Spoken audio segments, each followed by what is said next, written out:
お願いいたします。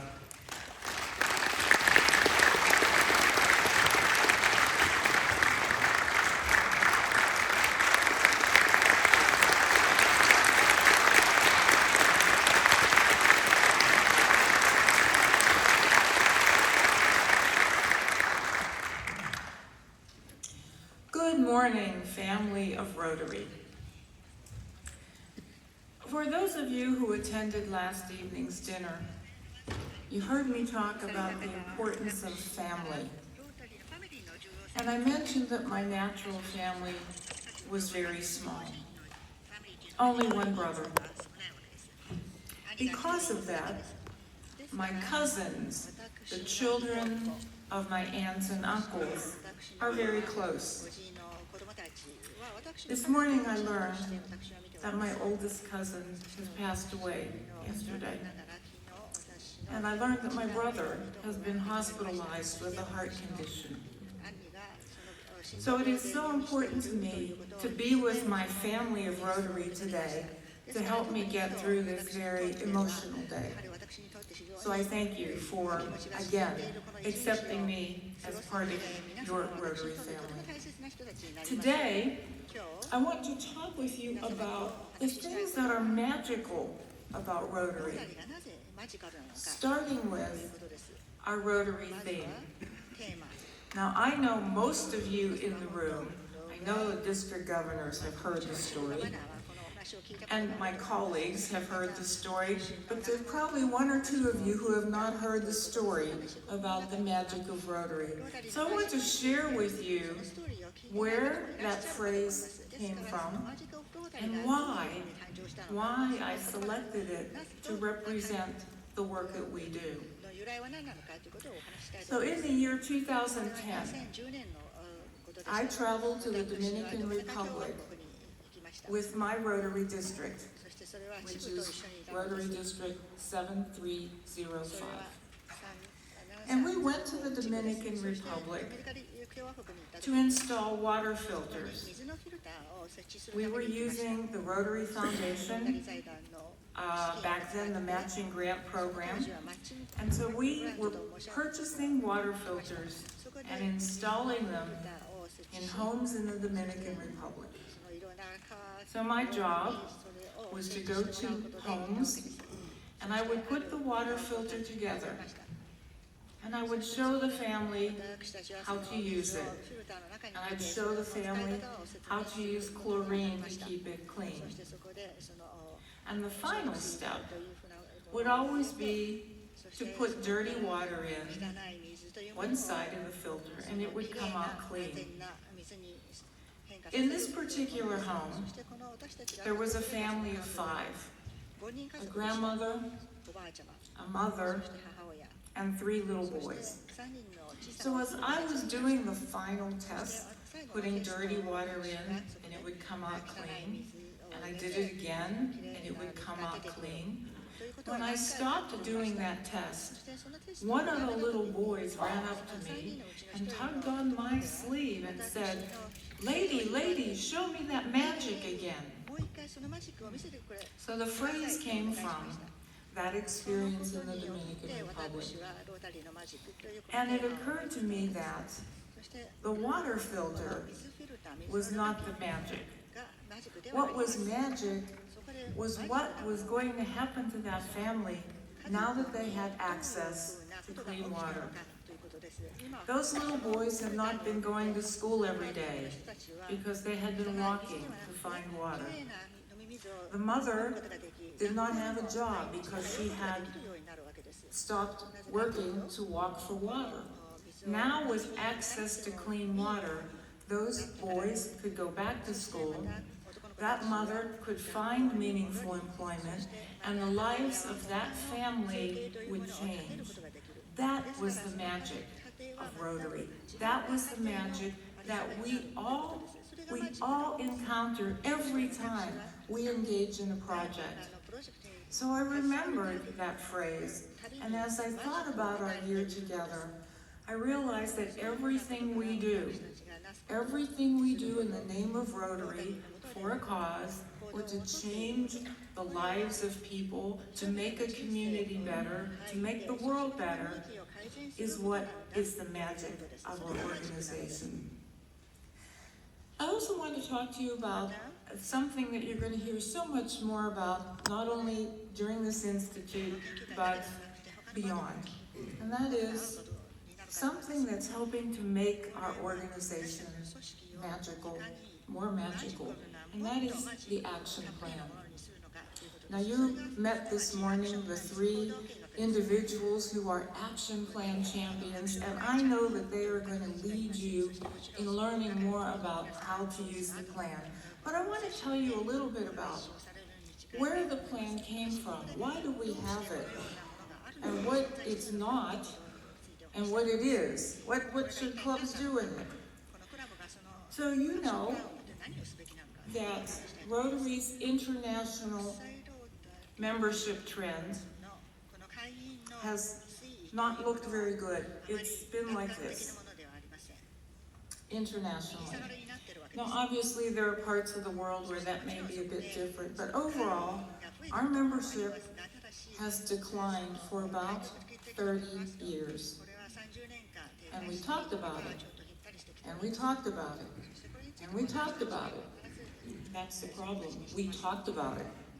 We haven't done anything about it. So several years ago, Rotary decided to create what was called a Strategic Planning Committee. And it was a joint committee, so that means half of the members were appointed by the Rotary International Board, and the other half were appointed by the foundation trustees. And then they found somebody to chair that committee.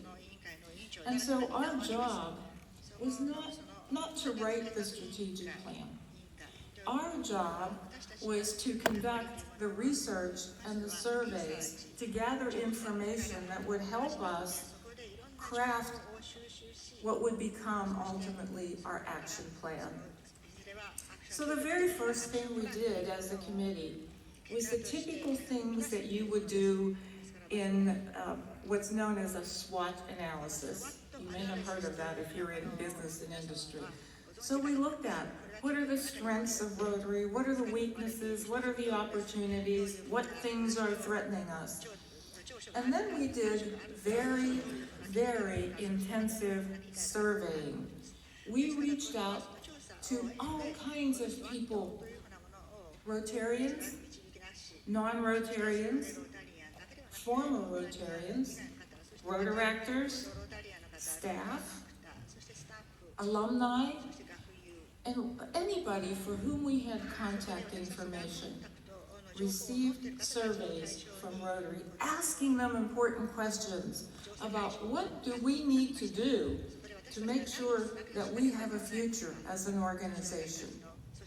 And when we collected all of that, we thought we need to do more, and we did focus group study, which is a little different than survey.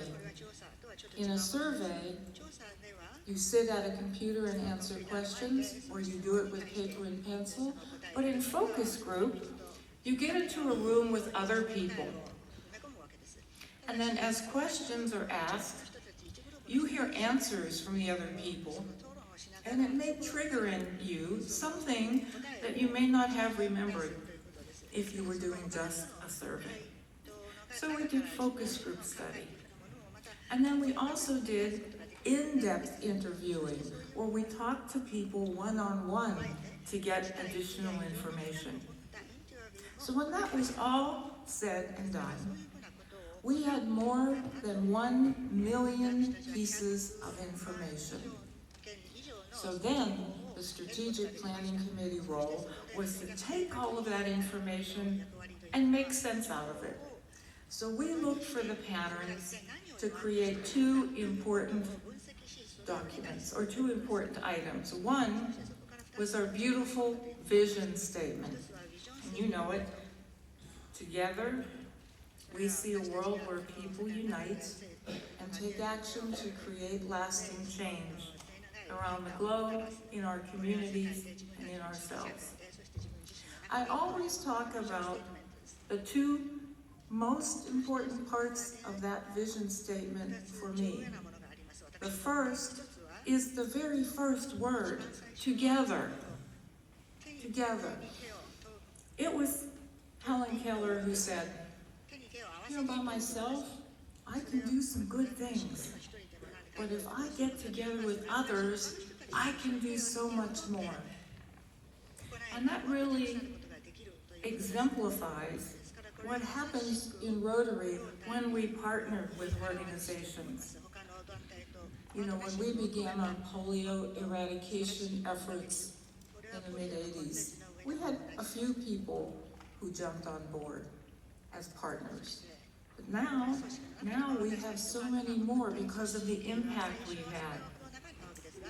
The Gates Foundation, the Gavi Vaccine Alliance, the World Health Organization. So partnerships together, we are able to do more than we could have done alone as Rotary International. The second part of that vision statement that is so important is the very end, where it says, and in ourselves. Because I believe that statement reflects the first time we were publicly saying that when we work on behalf of someone or for a cause or in our areas of focus, we're not only changing people's lives, we're changing our own.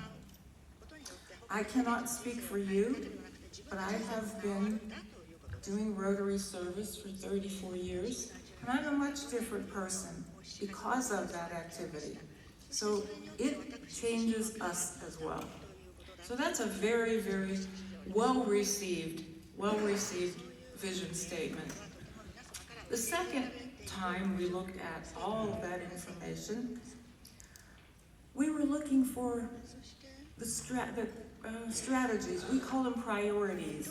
What's going to make us, as an organization, continue to move forward instead of wondering why we couldn't grow? So those 4 priorities are what your action plan champions will spend much time talking with you about. But I want to give you some thoughts about each of them from my perspective. The first priority is the priority that is asking us to increase our impact. We must be storytellers in order to grow. People want to know, why should we do that? What does giving this money do? Why should I get involved? So when we have strong stories about the impact we make, then we can be more effective in sharing what we do and who we are. Now there is a very big difference between outcome and impact. Sometimes I will talk to Rotary clubs and they'll say, our Rotary Club has been doing a dictionary book project for 10 years with our elementary schools. And I'll say, well, what's the impact been? And they'll say, well, we give out 800 dictionaries every year. That's not the impact. The impact is what happens to the reading level, the comprehension of those students who, because they now have a dictionary, they have access to more vocabulary. So it's what happens to their testing and their reading level. It's not the number of books you give out. That's an outcome of a project. The impact is what happens to the lives. As I mentioned with the Magic of Rotary story, the impact was not the number of water filters we installed. The impact was the change that was happening in the lives of those people because they had access to clean water. So we need to think about impact in our Rotary clubs in a different way. One of the stories that I tell American audiences is that it's like going on a diet. When you go on a diet, you must step on a scale first, and you must measure where you are to decide how many kilos you want to lose. Then you employ what you're going to do, and then you get on the scale again to see if it worked. And the amount of weight that you have lost is not the impact, it's the outcome of your diet. The impact is how your health is going to improve, how your clothes will fit better. So it's long term. So when we think about impact, we must focus on the long-term benefits of the work that we're doing.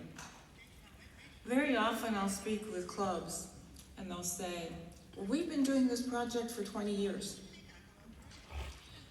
And the question for me is, does your community need that project? Or are you doing it because it's become easy for you to do? So the other thing we stress with impact is the importance of assessment. Working with other groups in the community to find out what are the needs. Because when you know what is necessary, then you can design projects that will actually help with that need. And then that helps move you to impact. So that's priority number one. Priority number two suggests that we must get better at expanding our reach. About 4 years ago, my Rotary Club, the Rotary Club of McMurray, Pennsylvania, was meeting Wednesdays at noontime. And we were struggling, we couldn't understand, we were trying all kinds of different projects, and we could not understand why from year to year we were not growing membership. We would go from 33 to 34 to 32 to 35. We were simply not growing. And then someone reminded us, after we listened to past RI President Mark Maloney, that if you're meeting at noontime, there are people in the community who cannot get to your Rotary Club meeting. We were missing teachers who had students. We were missing medical people who had patients. We were missing some retailers who had consumers. So we immediately decided to become a breakfast club. And the very next week, 2 people came and said, we can join now because now we can come to the meeting. So we expanded our reach by thinking about how we could modify the way that our club was meeting. And the second thing we did, because we didn't stop there, we thought about who are the other people in this community who would make good Rotarians, but they're not coming to our traditional club meeting because that's not the way they want to do Rotary. And so we talked to some groups in our community. We talked to our local Chamber of Commerce. We talked to the parents of our Interact students. We talked to a group in our community of young professionals called Leadership Washington County. And we found out that there were people who wanted to serve. They were not interested in coming to meetings. And so we heard about a very interesting satellite model. And that satellite model is called Impact. So we organized within our club, and we had some evenings where we invited young professionals to come and hear about the Impact model. And we ended up with a large number of people who were interested in this. So we pursued it. And on the very first night that we inducted the Impact members as a satellite to our traditional club, we grew from being a club of 34 to a club of 58. There were that many people who were interested in doing Rotary in a different way. They don't come to our meetings, even though they're invited. They will come to our socials because typically we serve beer. they'll come here. But they don't come to our meetings. They go out instead, and they provide service in our community. They work at our local food bank. They work at our local senior centers. They work in the summer at a camp for disabled children. But they don't come to meetings. So we also recognize that because they're not coming to meetings, they're not learning about Rotary. So in order to address that issue, the parent club decided that every other month we would have a special evening for them, and we invite them to the social, and only 2 people from the parent club go, not the whole club.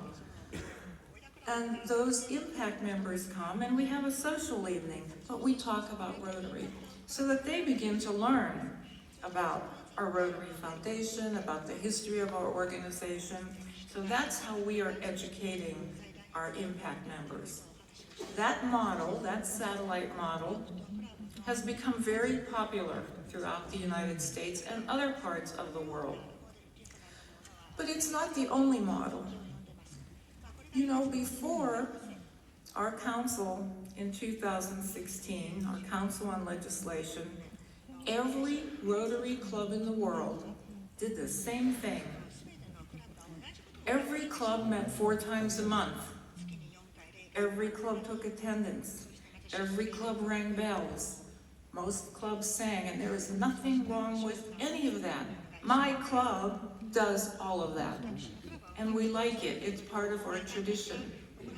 But there are some people who want to experience service and being part of a group in a different way. And you heard earlier, Director Mizuno said that core values are what makes us as strong as we are.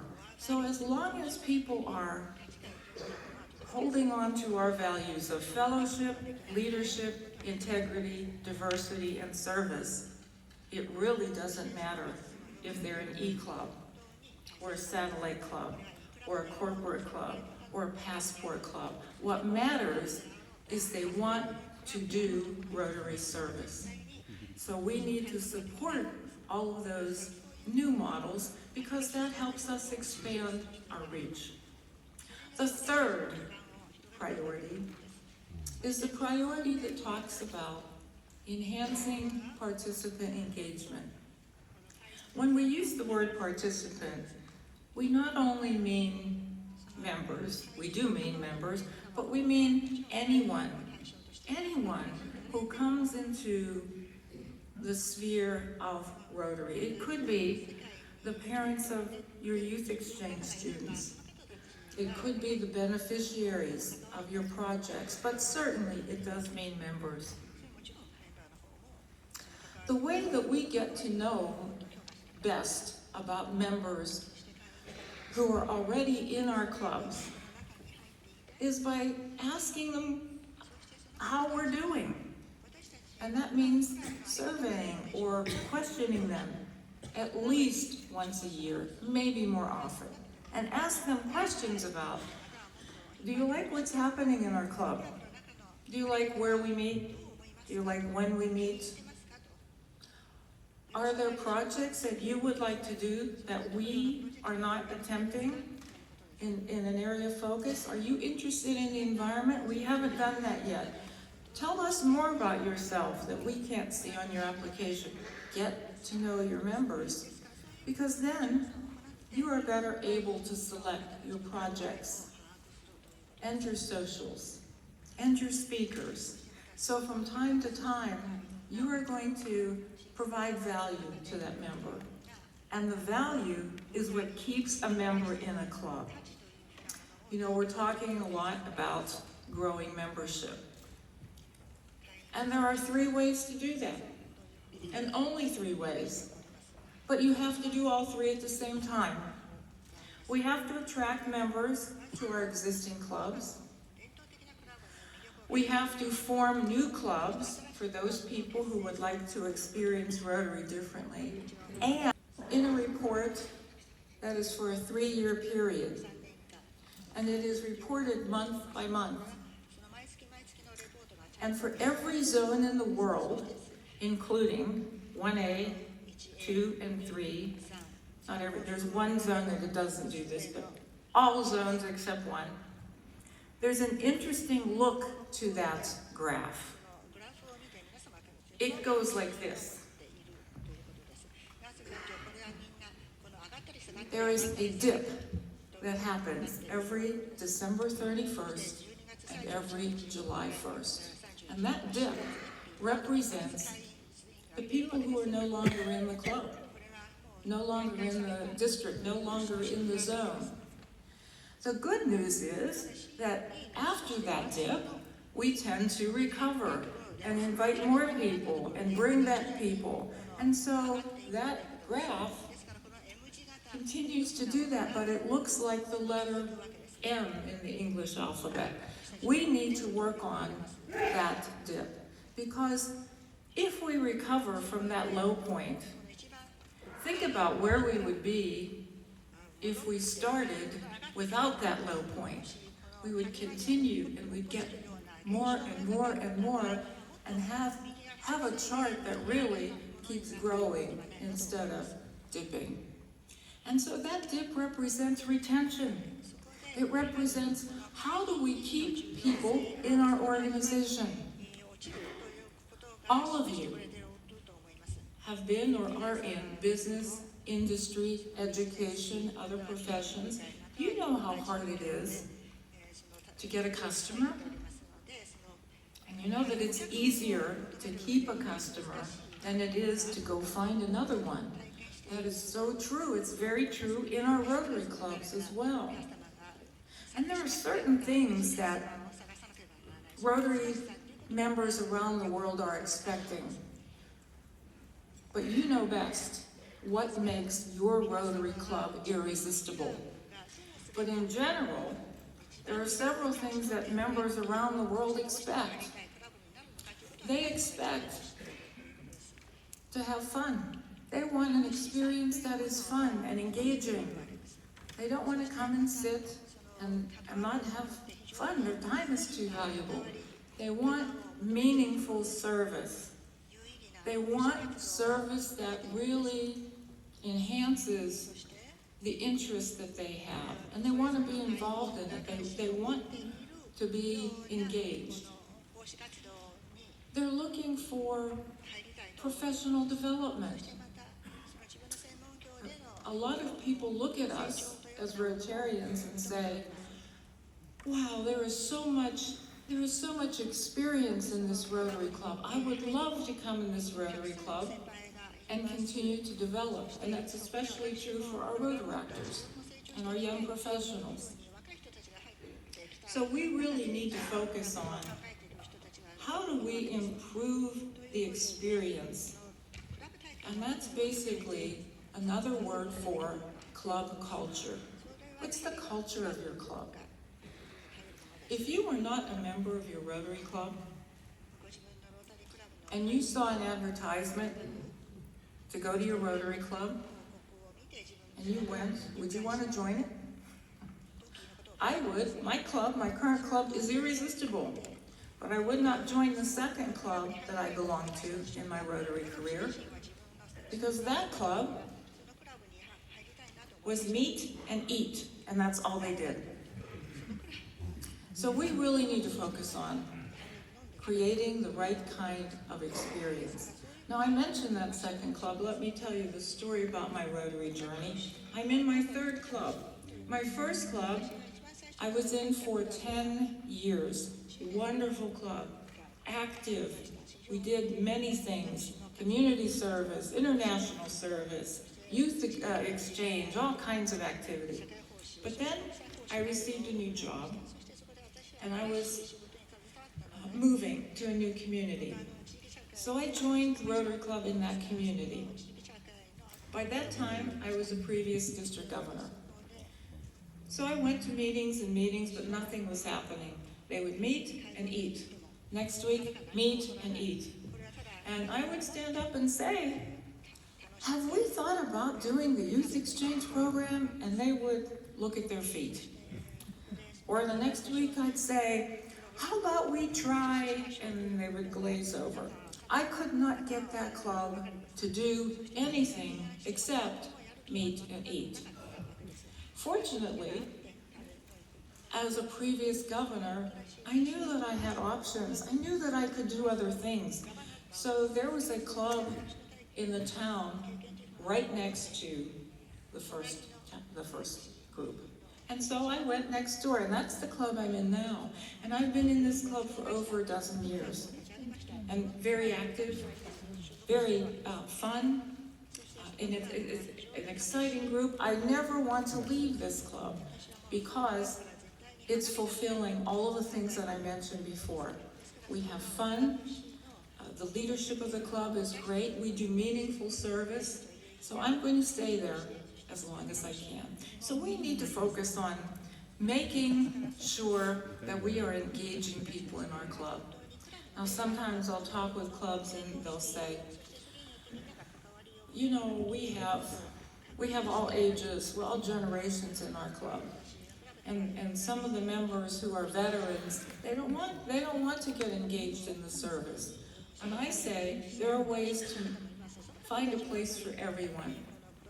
When I was a younger Rotary member, and my club would do what we do something in the United States called highway cleanup, and we actually go and pick up trash that's on the highway. Well, when I was younger, I would be the first one to say, yes, I'll do that. But now that I'm a seasoned Rotarian, I'm less likely to want to go out and bend over and pick up trash. But I say, I can help because I'll buy pizza and soda after everyone comes back from the cleanup. I can do that part. So I think there is a part for everyone. We have to be creative in thinking how to engage people. The fourth priority is the priority that is asking us to be flexible, to be adaptable, to look at how to do Rotary in different ways to become more effective. It's where Rotary believes in regional adaptability. We know that Rotary has core values and has a foundation of world understanding and peace and works with our four-way test, but we also know that because of culture, tradition, language, region, it can be a little different in different parts of the world. So we want people to think about that and think about being adaptable, being flexible, and responding to the use of technology and looking at the structure of what's in our clubs. Many years ago, well, not many, but a few years ago, I learned that Rotary had 67 international committees. That's really expensive to have 67 international committees. You have to fly people in from around the world, you have to house them and feed them. And so Rotary, using the action plan, decided that we needed to look at our governance. And so we eliminated committees that were no longer necessary, and we consolidated committees that could work together, and now we have 12. So that is becoming more efficient. And we need to do that in our Rotary clubs as well. You know, in my first Rotary club, when I joined it, I met a man named Byron.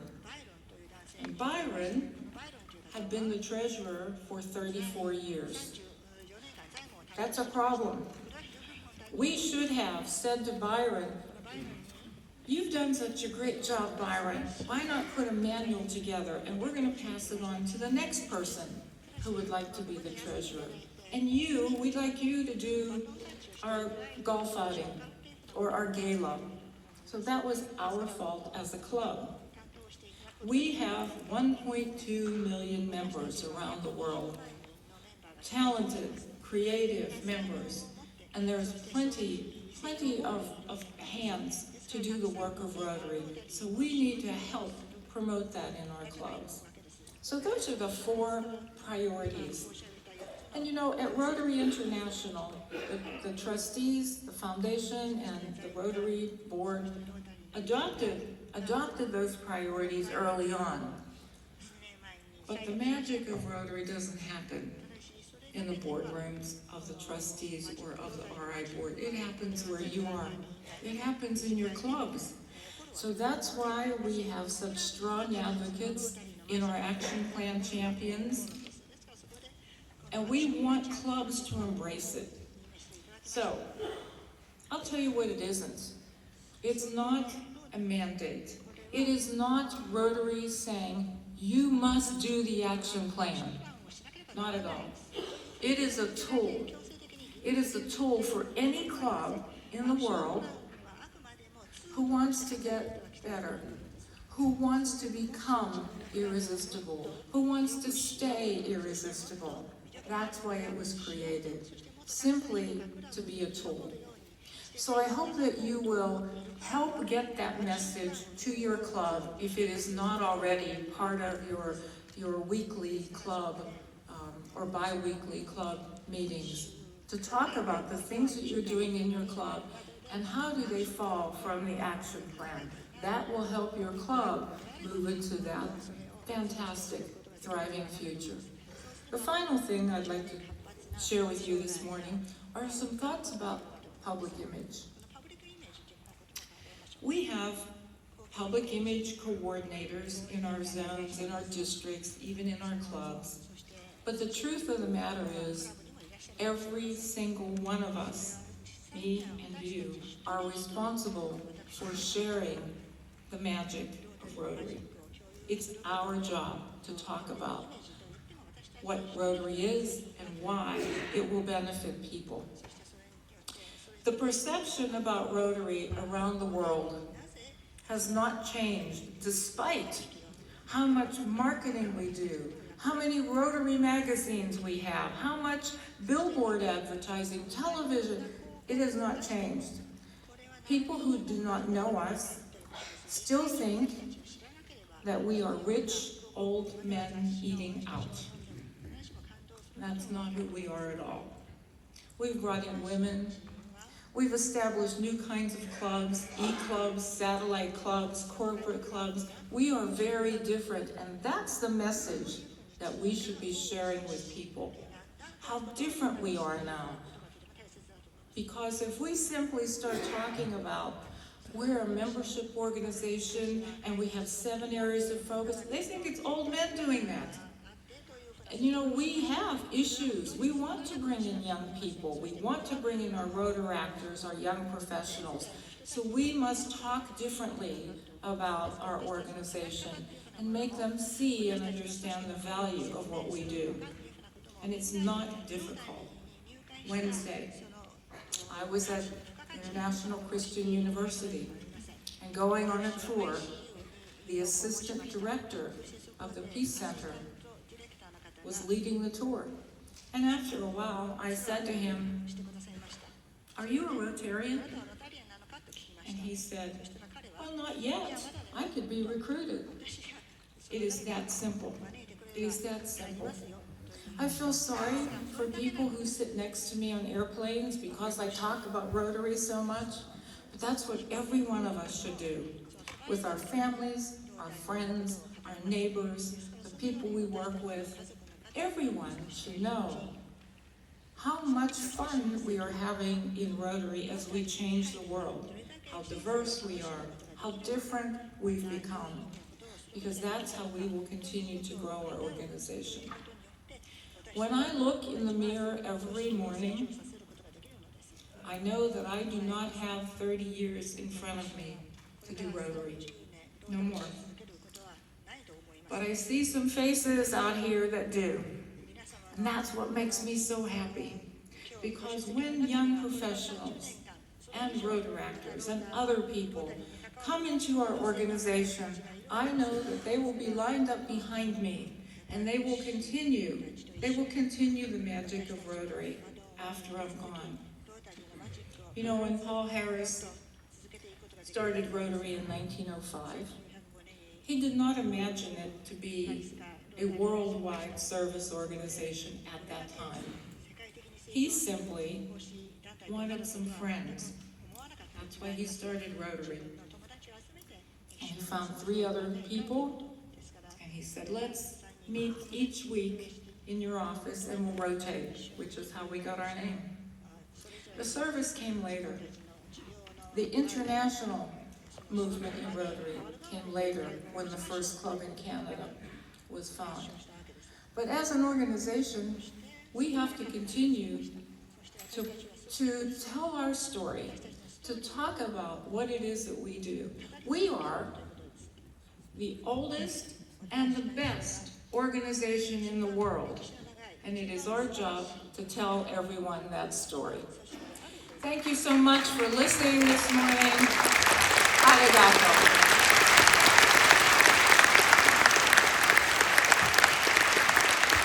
ステファニー A.アーチック RI 会長、大変意義深い貴重なお話をありがとうございました。もう一度 RI 会長に大きな拍手をお送りしたいと思います。